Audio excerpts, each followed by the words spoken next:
আক্ৰমণ সেয়া অসমীয়া জাতিৰ প্ৰতি অপমান। লুৰিণজ্যোতি গগৈয়ে বা আমাৰ কা আন্দোলনকাৰীসকলে কোনো মানুহক শ্বহীদ কৰা নাই। শ্বহীদ কৰিছে অসম পুলিচে, হত্যা কৰিছে অসম পুলিচে। কিন্তু কালিৰ দিনটোৰ প্ৰথম কথাটো হ'ল যে কালি কা আন্দোলনত মৃত্যু হোৱাসকলক শ্বহীদ বুলি কোৱা প্ৰথম স্বীকৃতি প্ৰদান কৰিলে। আৰু সেইকাৰণে মই অসমৰ মুখ্যমন্ত্ৰীক প্ৰথমতে দাবী জনাওঁ যে এই 5জন শ্বহীদক স্বীকৃতি দি তেওঁলোকক পৰিয়ালক ক্ষতিপূৰণ দিয়াৰ ব্যৱস্থা গ্ৰহণ কৰিব লাগে, নম্বৰ 1। নম্বৰ 2, যিসকল শ্বহীদ সেইসকলক হত্যা কৰিছে বিজেপি চৰকাৰে। সৰ্বানন্দ সোণোৱাল আৰু হিমন্ত বিশ্ব শৰ্মা এই দুইজনে মিলি এই 5জন শ্বহীদক হত্যা কৰিলে। গতিকে তেওঁলোকে তাৰ কাৰণে ক্ষমা বিচাৰিব লাগে। তৃতীয় কথাটো হ'ল তেওঁলোকে কৈ আছে যে কাৰ জৰিয়তে কোনো মানুহ অনা নাই। মই কথাটো স্পষ্টকৈ ক'ব খোজোঁ, যদি কাৰ জৰিয়তে ইয়াতে কাকো নাগৰিকত্ব দিব খোজা নাই তেতিয়াহ'লে কাখন অনা হৈছে কিয়? তেতিয়াহ'লে কাখন বাতিল কৰি দিব লাগে। যদি কাৰ জৰিয়তে ইয়াত নাগৰিকত্ব নিদিয়েই, কোনেও যদি নাগৰিকত্ব নিবিচাৰে, কোনেও যদি নাগৰিকত্ব পাবই নোখোজে, তেতিয়াহ'লে তেওঁলোকে কিয় সমাজত অশান্তিৰ সৃষ্টি কৰিছে? কাখন আনিবই নালাগে, কাখন বাতিল কৰক।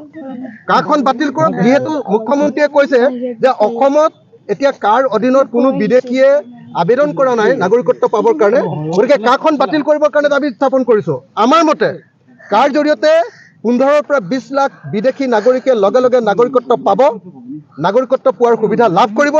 আৰু বাংলাদেশত থকা 1,70 লাখ বাংলাদেশী হিন্দু নাগৰিকে ইয়াতে নাগৰিকত্ব পাবৰ কাৰণে ইয়ালৈ অহাৰ সুবিধা লাভ কৰিব। গতিকে এই মুহূৰ্তত অতি স্পষ্টভাৱে কৈছোঁ যে আমাৰ 5 শ্বহীদৰ হত্যাকাৰী হ'ল বিজেপি চৰকাৰ, সৰ্বানন্দ সোণোৱাল আৰু হিমন্ত বিশ্ব শৰ্মাই আমাৰ 5জন শ্বহীদক হত্যা কৰিছে।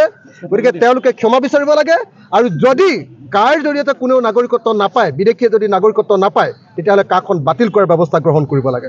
হিমন্ত বিশ্ব শৰ্মাৰ চালাকি কথা বন্ধ কৰিব লাগে। মই এই মুহূৰ্তত সকলোকে ঈদৰ শুভেচ্ছা জ্ঞাপন কৰিছোঁ। আমাৰ অসমখনলৈ শান্তি সমৃদ্ধি ঘূৰি আহক, বিশ্ব শান্তি প্ৰতিষ্ঠা হওক, ভাৰতত শান্তি প্ৰতিষ্ঠা হওক। আৰু ভাৰতত এই মুহূৰ্তত আৰু পৃথিৱীত এই মুহূৰ্তত যিবিলাকে ধৰ্মৰ লগত ধৰ্ম যুঁজ লগাব খুজিছে, অশান্তিৰ সৃষ্টি কৰিছে, তেওঁলোক নিপাত যাওক।